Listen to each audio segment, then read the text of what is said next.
Hello and welcome to the Game Dev Local podcast. Yes, I said local, not London, because we've gone wider. And so for all of those game dev communities, wherever you are and you know who you are, we're here to talk to you about the making of games and the love of that community around that whole process. I'm your host. I'm Oscar Clark, he, him pronouns, and I am on a Podquest to learn everything you wanted to know about game dev, but never dared to ask. And I am delighted to have Rhea here from the PlanetPlay. We're going to have a lovely chat about the joys of the role of games and what it can do in the real world. Rhea, do you want to tell us a little bit about yourself? Hi, really glad to see you, Oscar, and so happy to be here. Yeah. Well, it's nice to have you here too. So, I mean, we've met many times, and we've had lots of conversations about various related things. But I think one of the things that we both share is that there's something about games that has a unique way to grab our attention, to make people feel connected in unique ways, to feel like they can get a sense of what their actions could do in the real world and inspire people.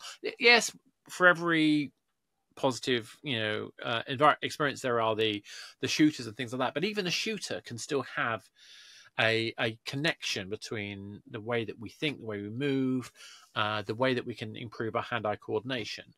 Now, that's something that really matters to me. But what is it about games that interests you and what games can do?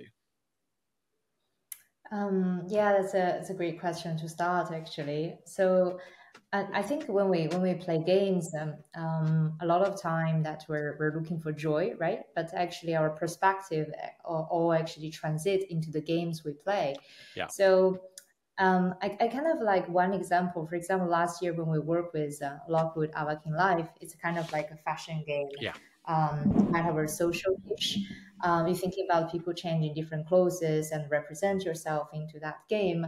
I think that is one interesting perspective. And then what we do when we collaborate, we say, okay, if we want to connect something interesting, and because we are focusing on climate action as a platform, so what the team come up is that we're going to introduce a mini polar bear as a pet. Yeah, inside the game. Yeah. And then you see that people just love it. Everybody just love it. And then they take their polar bear pet to the different experience area. And so I think that's kind of a subconscious thing that you're in the real world, that you love. People love cute animals. People love a good environment. Yeah. And I think that's the power of game. It's that ability to connect you. So as the player, you have something which allows you to set yourself up and identify. Particularly when you've got social experiences, you can have something which you can just say, look, my commitment to this is here. And it can be light touch. But I think there's also really interesting stuff when it comes to real world change. So, for example, I'm thinking about Laura Carter, a friend of mine, and I forget the name of the game, but she's got this amazing game. It's a merge game where they really plant trees. So as they generate revenue for the process, it's not just about making money for them. It's also about them making an actual physical real world difference. And I think we've seen a few games doing that. For example, I'm lucky enough that I was invited. This was actually the last GDC before pandemic, and I was invited to the launch of Play for the Planet, which Sam Barrett at UN Environment Agency kicked off with people like Jude, who's obviously you're familiar with.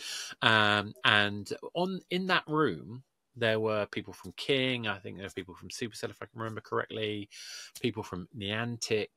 And in fact, we worked out, on average, the daily active users at that point in time was about 250 million people.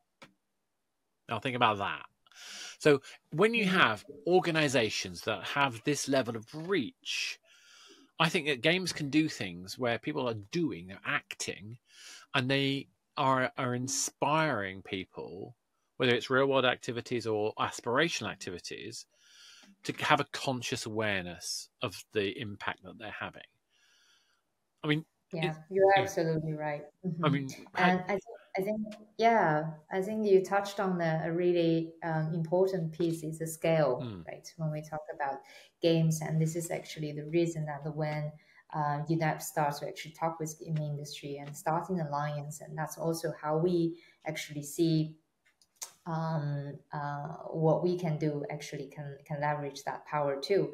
So you perhaps don't know that at the beginning of PlanetPlay, we were thinking about doing a game exactly All like right, you yeah. said. Like, yeah, maybe it I could be a didn't know this. You tell me more. Tell me more.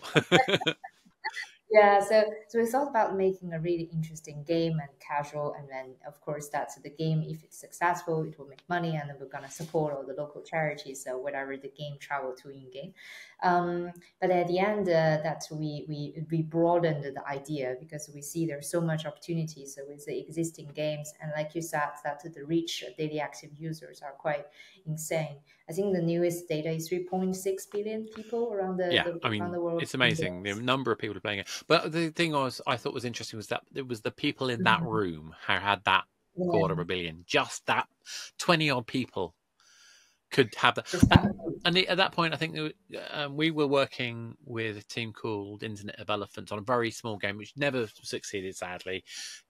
Basically, it was we were creating a location game where you would follow a real world orangutan Hmm. around the Congo. But you're not in the Congo, you're in a field in the middle of Aldershot or something. And what you see around you when you move your camera were the trees. And you could see the orangutan climbing through the trees. And I mean, like I say, it was a location game launched in the middle of COVID. You know, the lockdown happened when you couldn't go out just at the point when it was released. It's terrible luck. But what I loved about the process of making that was we were listening to the folks who were talking about charity fundraising and stuff like that, and they said one of the things that's really interesting is you can't just talk down to people and guilt trip people. That doesn't work. Hmm. You need to give people a sense of empowerment, a sense of what do actually people do. And what we were trying to do is put you in the shoes of a researcher in the Congo. So that meant that the information you were gathering had a parallel, not identical, because we were just doing a 3D hidden object game, basically. But it was a sense that I was doing something aligned to what the researcher in the Congo actually did, so I could live vicariously through them. I could empathize with them, and then the information that I find out about the habitat, about the development of the creatures, about their lives, and the narratives that affect them and affect the community of those folks doing the research made me feel more connected. And Yeah. I think that idea of what, doing that is something which is so much deeper, I would argue, than showing a video of hungry children, in the middle of some terrible famine. Not because I'm not sympathetic, but you end up with compassion fatigue. You end up with the stress and sense of disillusionment.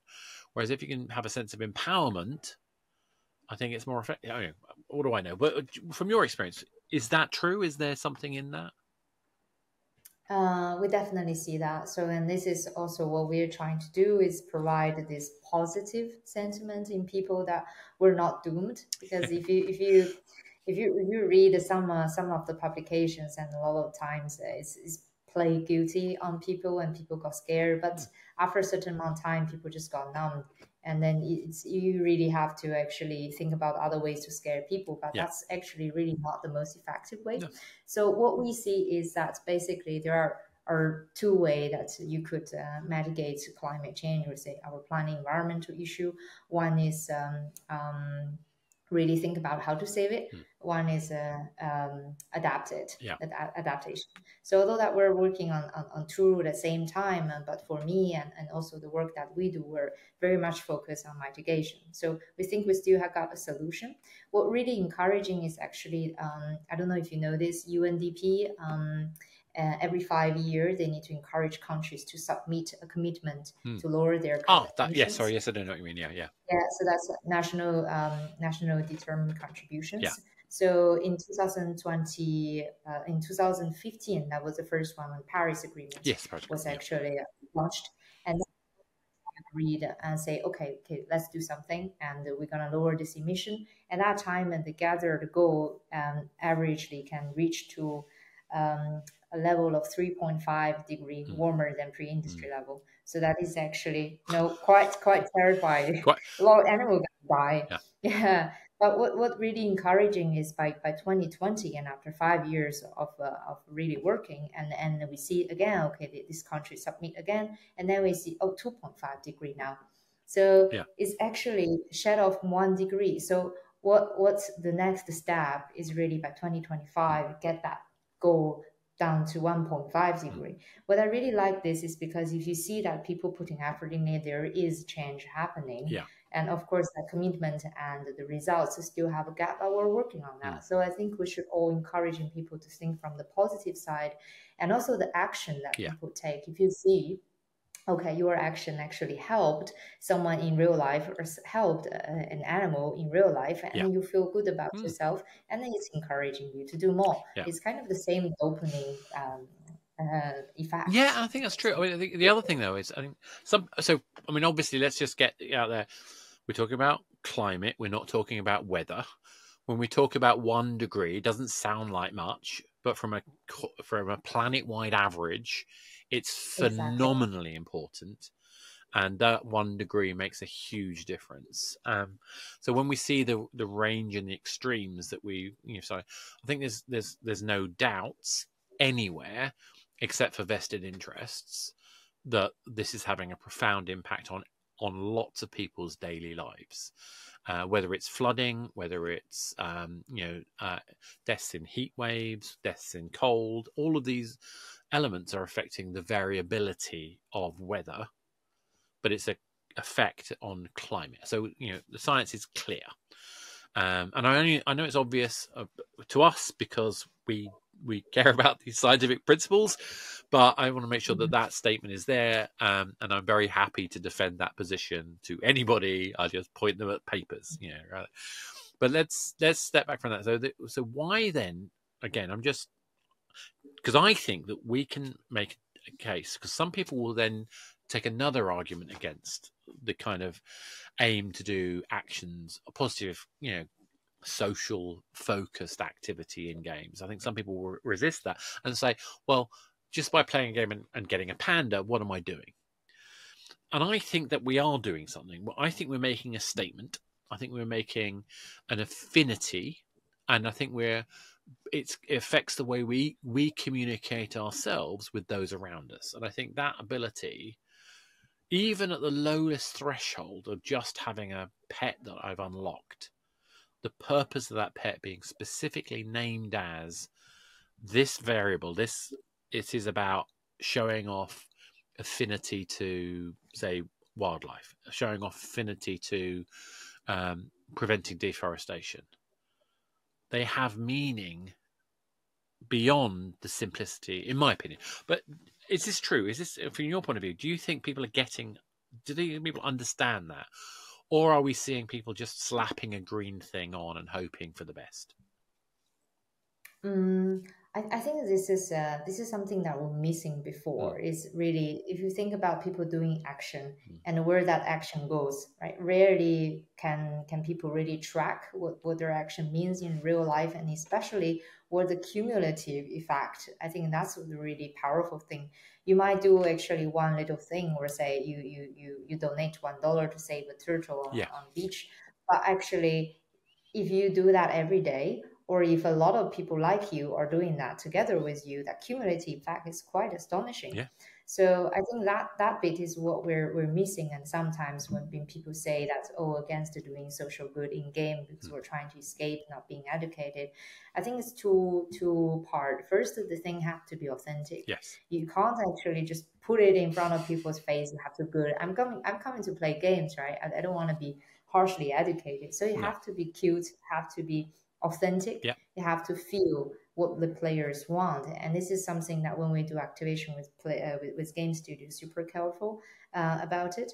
And then it's really down to that we give mm, the platform for players to track their cumulative impact. And when you see actually every day there's one time being removed, you see that number jumping, and yeah, you see that we helping African communities on stop chopping trees and live in a different lifestyle. Yeah. If you see that, okay, every day you helped 10 more families, 10 more families, and when you see these people's faces and you realize, oh, actually, this is real change. Yeah. This is not just something we're saying. Yeah. And I think that's the thing that always worries me is the risk of simply virtue signaling. And if we're just signaling our virtue, we're just trying to show off how green we are by buying the expensive plastic badge. I'm exaggerating for effect.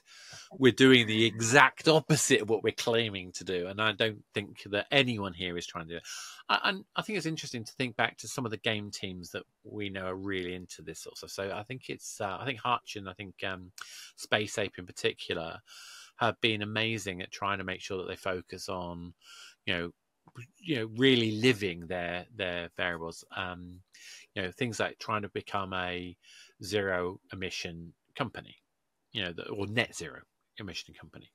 I think these kind of principles are fantastic. I know some game devs who literally will try to avoid at all costs taking planes and take trains everywhere because they've made an ethical decision for themselves. Now, I am not that person. I admire that tremendously. I do not have the patience to sit on a train for that many hours, and I have to travel to lots of places for, I think, good reasons. You may tell me I'm bad. I probably am bad. But the point for me was more the case of everyone has got their own threshold.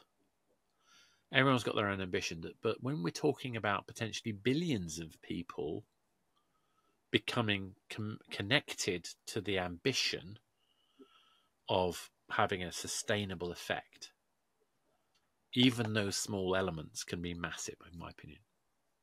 Yeah. I think you mentioned two great companies actually. Space Ape, we know Nick Walker quite well. That he used to really drive the company being sustainable. He's a great person, and Hutch as well. We're working closely with them and trying now to also engage their players. So there's two level I think in game industry which I really like. Is first the developers. Developers are I think game industry is quite different from the other industry in the perspective that when people care about things that they're passionate in it, like you said. I even heard not only avoid plane, some people even take a boat actually. Oh, no, seriously, yeah. Trains and yeah. boats. So Yuri, who used to run Matchmade, he literally is taking boats and trains everywhere. Yeah, exactly. Even from Europe to Yeah, US. So I think amazing. this is quite cool. Yeah. Yeah, exactly. And then you have the players' power. Really, if you think about the game company, maybe you have 200 employees, but the players that you have perhaps it's hundreds of millions, right? For example, Subway Surfers, Cybo have around 150 people, right? And then but Subway Surfer is such a massive game, I and making know. quite a lot of the game as well. Yeah, and pushing out the things that they believe and actually really having that community feeling. So I think this is something really, really cool. I may have only done 2 hours of consultancy on it, but I live by that 2 hours. But no, actually, the interesting thing to talk about consultancy, because I found it really interesting in this space. One of the earliest games I saw, I ended up killing off. So the World Wildlife Fund, so WWF, not the wrestling, the WWF World Wildlife Fund had been trying for a long time to make some charity-based games. But one of the reasons why it's taken so long for organisations like that is charities aren't necessarily geared up for it. They don't necessarily understand what good looks like. And I think to your point, they don't necessarily know what fun looks like. And I think that's what game teams need to be able to bring. But I think there's an appetite. I mean, there's a lot of interesting games from a streaming point of view, from an engagement building point of view, for a educational kind of, not education in the heavy-handed sense, but the general understanding of the topic point of view, that a lot of charitable organisations are very keen on doing, and games can very much get involved in that. But the problem is that we have there's still a bit of a gap. For example, a lot of charities have to raise the funding because they are trying to struggle to do lots of good work, but they can't do that good work unless they fundraise. Games are very low margin businesses. So it's in general. I mean, I'm not entirely serious, but talking about a mobile game, you're talking about pennies. I know Yeah. the industry is going through a tough ride at Yes. the moment as well. Yeah. Exactly. So I think we've always had this kind of connection gap, and so I know you guys think about this stuff a lot. How do you help charitable groups and particularly environmental ones work with game teams? So I think from what we have seen, there's actually a lot of what we call impact games Yeah. coming out now, right? It's focusing on actually climate issue, environmental issue, or some kind of social issues. I think that is great, but the core, the first thing as any game come out first has to be fun. And making a fun game sometimes isn't that easy. So I think that's perhaps why the charities are moving a little bit slowly. And if it's not fun, it wouldn't be successful No. because I think this is how it works. And we call it at PlanetPlay, gamers are passive activism people. So Interesting, I thought. they're Yeah. passive activism, meaning that they care, they really do. Yeah, when we do the surveys and we understand that 80% of the gamers actually care about environmental issues a lot. But passive meaning that they like to, okay, I have to do something. At the same time, I did it. I did it my bit. I'm happy. It's actually a happy positive loop instead of I have to go on street and do activist things. So I think this is a quite interesting position. Actually, if you think about it, I think a majority of human society, we're all passive activism in a way. If you say that we care about the environmental, we care, and then say okay, then okay, from tomorrow, stop driving cars, stop traveling, stop eating meat, and do all the things and be really aggressive to change everything in one day. Perhaps a lot of people have difficulty to do that, but slowly, if you say okay, I'm doing this, I'm actually walking 10 minutes to a place instead of catching a Uber, then I think that is something already positive change. Yeah. So we call it passive activism. This is something that we really need to harness if we really want to connect game place and the real world changes. No, Yeah. I think that makes a lot of sense, and I think that's why something like, and I've realised the Longleaf. Hang on, no, what is it? I'm just to remind myself. The game I'm thinking about here is Longleaf Valley. Laura, who I used to work with at Sony, is headed that up, and that's the team that are doing this tree planting process. And again, I'm just picking her out because she's somebody I got a lot of time and respect for, and also is trying to do something real. And in that situation, you're playing a game, you're merging things, and you're seeing something which at an emotional level you're feeling positive because you're growing. The context of something in the environmental vein, so your positive outlook around that is growing. But I love also that. then there's a practical element that comes out of that when you're engaging in a more deep level. And I think thinking about this passive activism, I think there's some really interesting elements about that, particularly when you think about the journey. Because I think when you start talking to people, I mean, I've started working with a team that are trying to do an application around birds, identifying birds, real world birds. Now, why? Well, because if you can encourage particularly urban kids to get out and look at the environment around them, then they can connect more deeply, and it has positive effects in terms of the way the local environment in the green spaces in cities, for example, can then be looked after. But also, it has positive effects on the people who do that process. There are lots of good evidence that these kind of getting people to be committed in the local community and engaged in the local community can have positive outcome effects as well. So anyway, these kind of like principles of low level engagement start with relative hostility, I would argue, or at least skepticism. And as you get more involved through that passive activism, I think you see a progression. Some will only ever be that passive piece, but without that vector of a game, I don't see how you can nudge people in the right direction without Because if I tell you that you're wrong and that you should be caring about the environment, you're not going to. So what? You're perhaps not gonna change. Yeah. Like, yeah, everybody's telling me the same, But if you but I do crack on. something and you get a Yeah. positive reinforcement, you might then join the dots, is what I'm thinking. Do you know which game is actually the most successful passive Yeah, tell me. activism? Yeah. I would say Pokemon Go. Yeah, that doesn't surprise me. Yeah, Yeah. if you think about it, yeah, you play the game and naturally you're walking around the park. Yeah. And their study shows that if you walk around at your local park, you will care them more Mm. because you're actually inside this environment. Mm. And this is what we're trying to do is actually planting a seed inside of people's mind that okay, small actions Yeah. and even with the games that you play, you can engage with something positive. And starting from there, some people will eventually actually do Mm. more. So I think the difficult thing is to get that first bit starting to Yeah. grow, yeah, in people's I mean, mind. honestly, I had some of my favorite chats was with one of the. She's not there anymore. She's moved on to Bungie, but one of my favorite people who was at Nantic was. We had some amazing chats at GDCs about the design approaches they went through on Pokemon, particularly post launch, and Hmm. it's so fascinating there because you've got a lot of constraints because there is only so far you can take that experience, but at the same time to make it compelling and engaging. And I mean, and what a playground though to have, multi-billion-dollar brand essentially that people already have natural associations with, and its function is to get you outside. There is no other game that can encourage people to get off the sofa at scale like Pokemon Go. No question.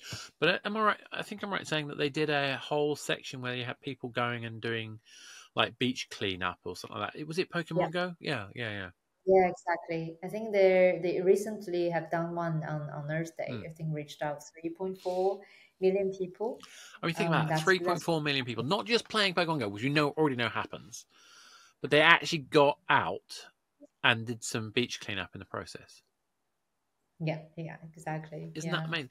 And this isn't the first time because I think that they first did it before that play for the Planet event that I was talking about pre GDC. So if you think that's yeah. pre-COVID, now That's actually very yeah, interesting. That first activation we actually know very well yeah, because that is done by Jude, who has just joined us, yes, becoming our CSO. yeah, Yeah, so yeah, so that was Playmob mm, leading that mm. beach cleaning and community event. And I think Yeah, you've just acquired Playmob. Is that right? yeah, Yeah, yeah, exactly. I think I We saw that just was finished. announced recently. Yeah, Yeah, yeah, indeed. Yeah, this is actually a great move for us because mm, before we're focusing on the platform and in integrating technology with game studios so that the players mm, can basically practice passive activism inside yeah, of the game. Right, so you see a green bundle, you see a green character, and if you like it, you buy a part of the revenue, go to green causes. yes, Although it sounds actually very small, right? Every time the donation, but when you see the scale, we talked about. Even in that room and playing for the planet just launches how many people the DAU that we already reached. So that is our model. And with the combination of Playmob, they're doing the data insights. mm, So it's actually even better. So at this stage that we could roll out surveys that understand what players really think about these things, right? Some players are really care about it. Maybe they want crunchies, and some players actually want to clean up beaches. So without asking them, you wouldn't actually know what would be best for your community. mm, And especially at this turmoil is a little bit, I would say, post-COVID downtime for the game industry, when the average game studios are quite tight on what they can do and what they cannot, then the things that have to be add on every aspect to them to what they do. And it's so cool to think about it. You're helping the planet at the same time. You're also helping your own KPI, your revenue. You're boosting your employee morale. And then I think that's how we see this thing could be sustainable and could be long term and really changing people's behavior and mind because it's a positive thing. It's not something you're sacrificing to make the planet better. It's because you're part of it, you're benefiting from it, and then we have a better yeah. environment. No, absolutely. So it's going to be a great combination So let's when we have just that. dive. Let's dive into that. So obviously, a lot of the stuff that you guys do is about the bundles that make it easy for a team to be able to then connect with charity XYZ in a sensible way. But how do you deal with the fact that I know Apple historically have always had problems with overtly charity focused elements because they don't want to get into the whole conversation about their revenue share and for them to be able to slice out something for charity and not charity to do the approvals and so on and so forth, the cost and cumbersomeness of a process like that would be way too much. And I actually understand that, but it has historically made it very difficult to have green offerings. How do you guys deal with that? So we actually come up with something that could help the game studios compensate that loss in a way that, okay, if you can increase your revenue, and then if Apple and Google still take the 30%, you're not facing a downturn. Yeah. Is you perhaps see that last year when we did the green campaigns, Yeah. we did some green campaigns, but we also did the green campaigns plus celebrities campaigns. So last year we worked with Fat Joe and then J Balvin. Yep. Have over, I think, 50 million followers on Instagram. And he's a big fan of Subway Surfer. He plays himself. So that's a really natural fit. And he's from Colombia. Okay. So he actually cares very much about the forest and the environment. So we said, okay, why don't we combine the forces? And then so that the celebrities, the artists could post on social supporting the causes. At the same time, it is about a game activation, so players can actually really see these two entertainment sector combining together. Yeah. I think Fortnite perhaps did a great job to pave this movement around the industry collaboration.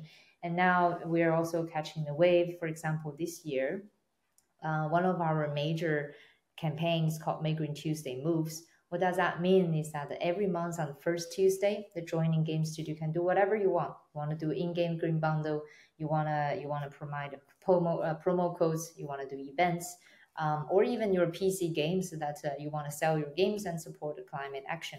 All is possible. Yeah. And what we provide is we provide IPs, celebrities, artists. So in this year, we have done our pipelines. I can give you a little bit. We haven't officially announced that yet. It's going to be David Hasselhoff on 2nd of July. Bit of the Hoff. Can't say no for that. Yeah, exactly. So, for example, he could appear in some of the racing car games, and then it will have, okay, the kit, right? Get the kit.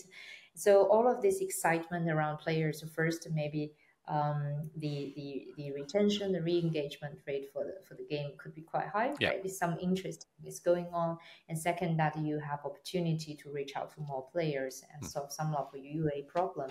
And we see really everything combining together. We want everybody better off, and then this is how we improve the whole situation. And in this way, that as a game studio, you don't need to worry about that. Okay, you don't have bandwidth to do this. It's have downside because we provide you that opportunity. And obviously for the because this is not a commercially supported conversation. This is us having a chat. I ought to highlight there are other people who do it, and also, well, let's talk a little bit. I mean, just as an example, a sort of another example of a pathway people can take. For example, we've done some. We've just been part of a farming package with Humble Bundle. I forgot the name of the charity. That's bad of me. But they've just been running this farm-based charity, which allowed the charity to get a significant amount of income out of the Humble Bundle. The games themselves also get a profit as a result of the increased interest. And I think this idea of understanding how we can use.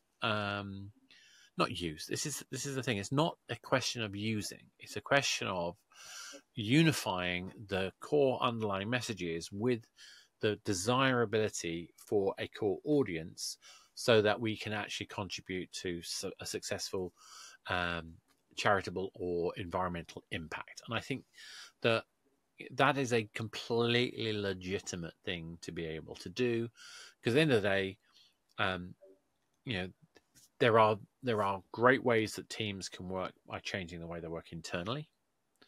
There are great ways that teams can contribute directly, but there are also other ways which are also valid, where we can have a commercial relationship with the right organization, so that we can generate revenues for those organizations in a way that makes the whole ecosystem work. And I think that can be, as part of the mix, is perfectly good.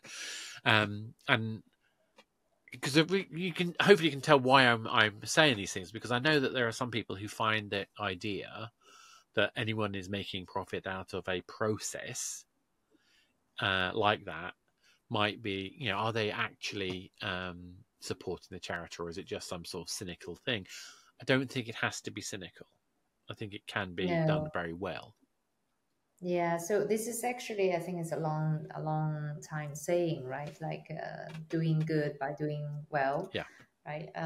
Yeah. So, for example, not only I think Humble Bundle support and even Steam, right? There is a Ocean Stay Steam Yes, sales. that's right. Yeah, that is also promotion, but supporting one of the charity in UK protecting the whales and the oceans. So I think these are all great things that perhaps that we have seen too many of the downside of charities not working, and then especially on the efficiency side. So I think as long as that is super clear, right? So for example, what percentage of the transaction actually go to the charity that is supporting, who actually get the money, what job are being done. So I think this is super important to any of the work that we're trying to do. Because you think about it, players might think, okay, then the game studios should perhaps donate 100% of the revenue to support the climate. Sometimes the game studios are nice, they were willing to do that, but sometimes also understand that the employees and the devs have times, have costs, right? So I think as a normal understanding, people should be better off by trying to help the world, not actually being Absolutely. punished or say sacrificing. Absolutely. Yeah. And I've just checked. The charity was Kiss the Ground, and it's a charity that's focused. This is the Humble was a farming bundle. The charity was Mm-hmm. Kiss the Ground, and they're all about regenerative movement in farming, so helping make more sustainability. So I mean, again, I think this is really interesting. And I think there's so many areas, and we're talking about environmental issues because obviously that's your key focus. But in terms Mm-hmm. of engaging with kind of organizations out there are a whole bunch of teams out there trying to do all sorts of interesting things. I was particularly interested by the stuff that the Children's Society was doing. We were trying to help them set up a streaming thing. It didn't do as well as I'd like, but then I'm not a streamer, so we were just trying to introduce them to people. But interesting, though, to have organizations that like that are trying to engage their communities. We had charities that were looking at bullying. We looked at, we saw people. I've seen people who were interested in like the healthcare, so prostate cancer research. One of the most interesting gaming experiences I've seen, or ideas for gaming experience I've seen, was the use of an asteroid style game mechanic, which was actually taken from photographed slides from cancer tests. So the aim would be to shoot the yellow asteroid, but the yellow asteroid was essentially the digitized version of the slide where the chemical had identified a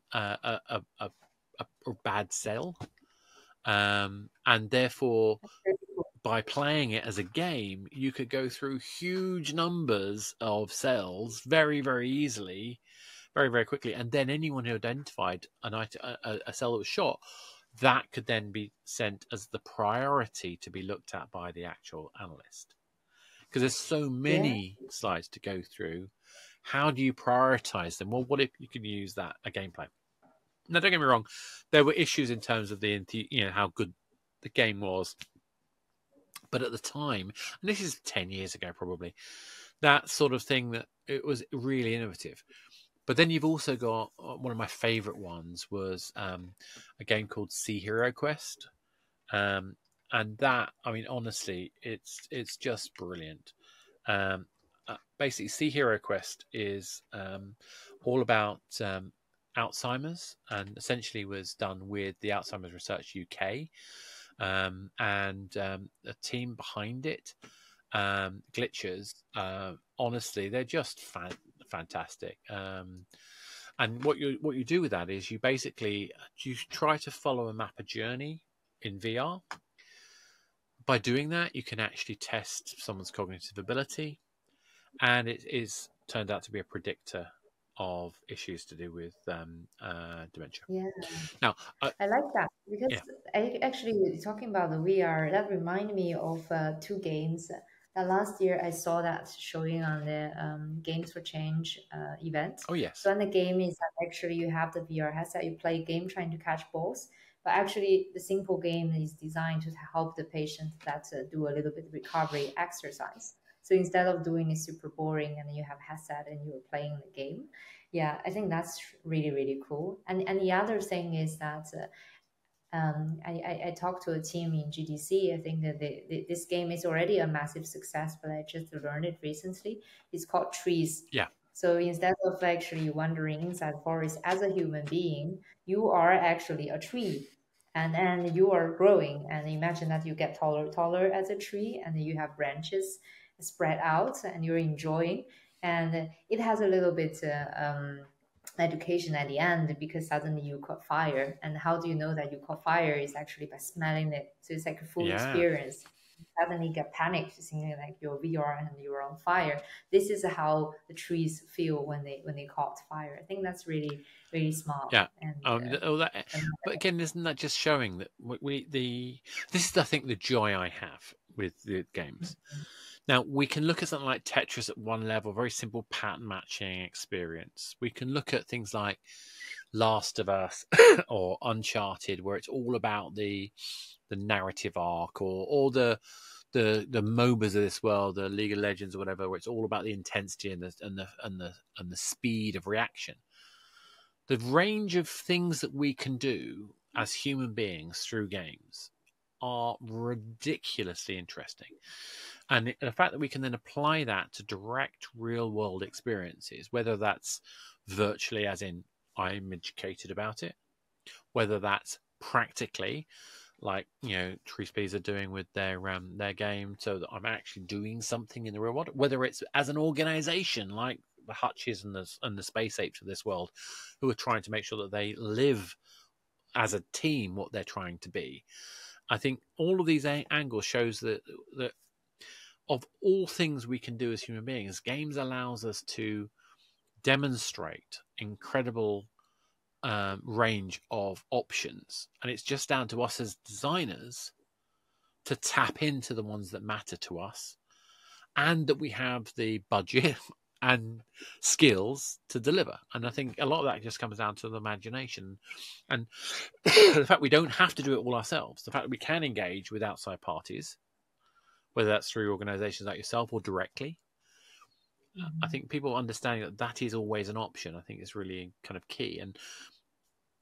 But if you are a team that are trying to do something a bit more in terms of understanding a subject like cleaning up the ocean, like plastics, like being a tree, and they want to tie that into some sort of charitable process, what would you think would be the steps that they should think about?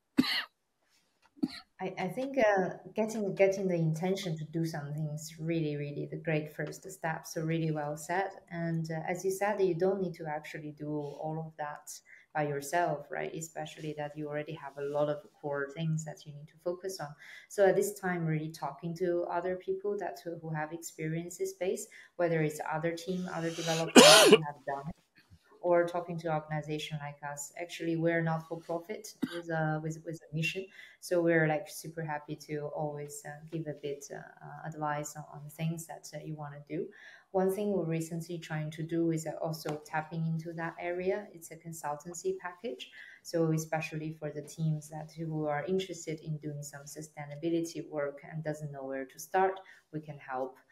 Sounds a bit like advertisement, but really here Yeah, we're that's here a to bit naughty, but we'll let you off this time. Yeah, obviously other consultants exist.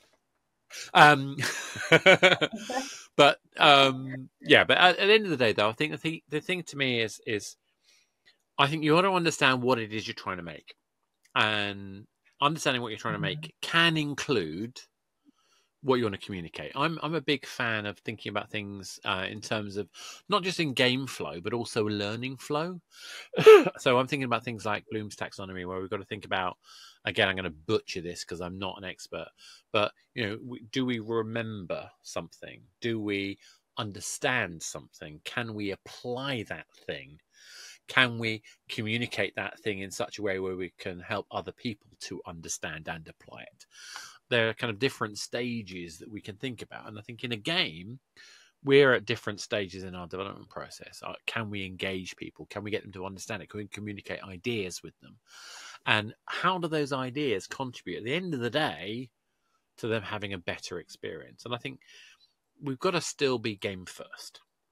But ties to me down to your principle about authenticity.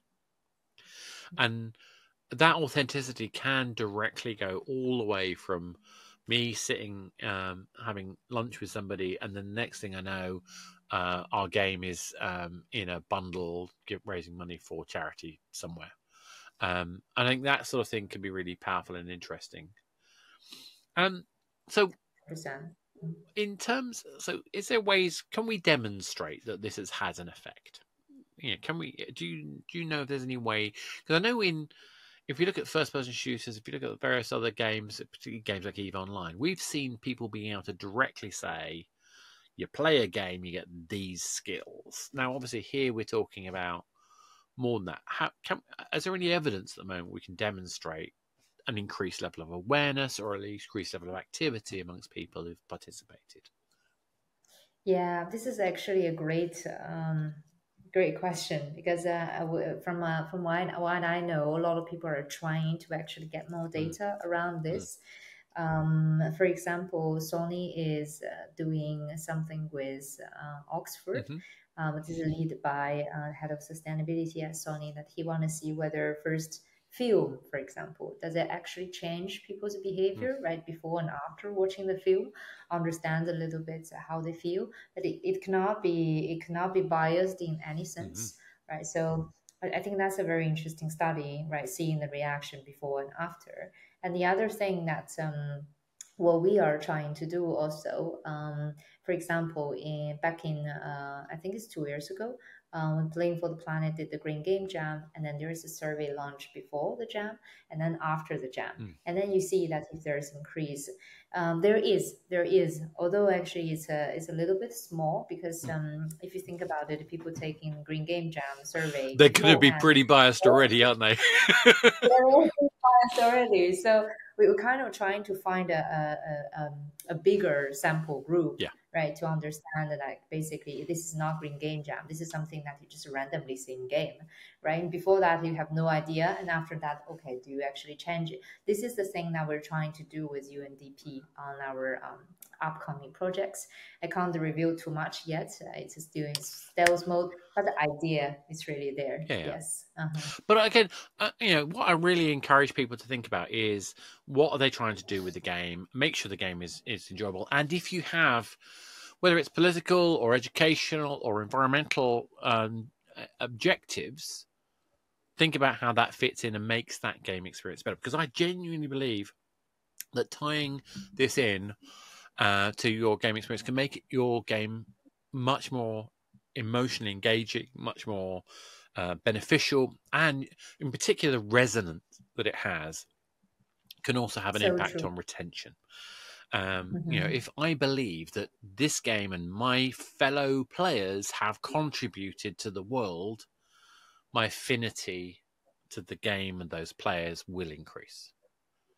One of my favorite example, actually, also my personal favorite game, one of them is Plague Inc. Yeah, Plague Inc. First you play as a virus, right, and then trying to conquer the world.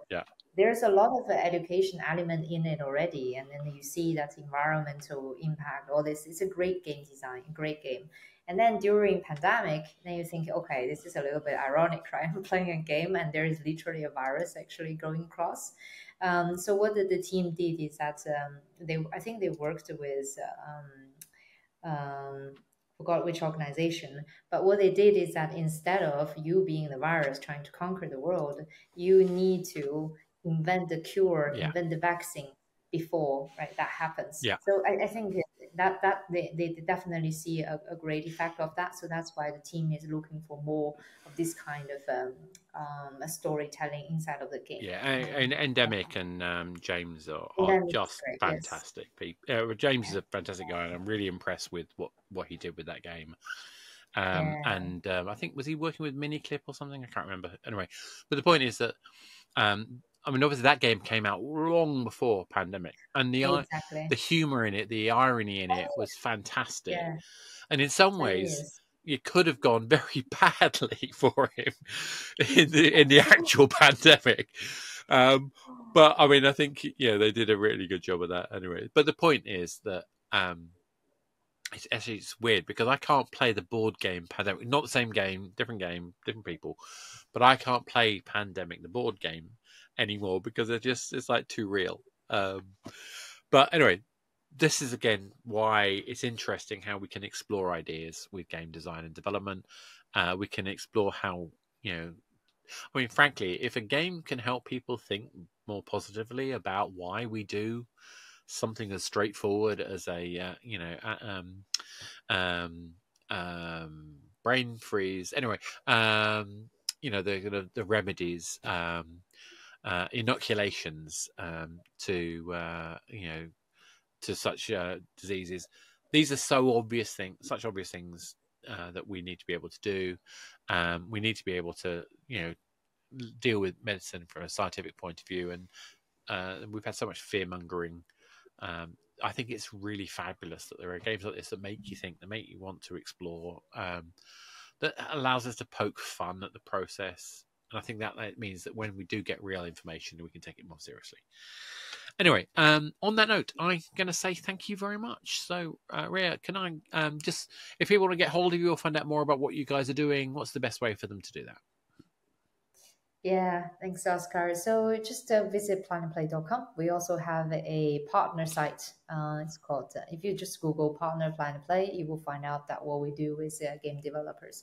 And just feel free to reach out. And we're a group of passionate people, same as every dev team, game maker. So I think we can find out a way to work together, and it's doing something cool and help us help our planet at the same time. Great. Thanks very much, Rhea. And I've been Oscar Clark from Fundamentally Games. I can be got on various platforms under the name Athanasius, Athanateus. Yes, it's a long, old role-playing game name. Apologies for that. But you can get hold of me, and you can probably find me just by searching Oscar Clark games. I'm usually the first person that pops up. And on that note, this has been your Game Dev Local. If you've enjoyed this, please like, subscribe. If you've got questions, you've got arguments, you've got different points of view, why don't you tell us about them? Why don't you come to the Discord and get involved? Start talking about your games and start talking about the things that you love about making games, because that's what we do with the Game Dev Local. So thank you very much, and we'll see you on the next one. Thank you all.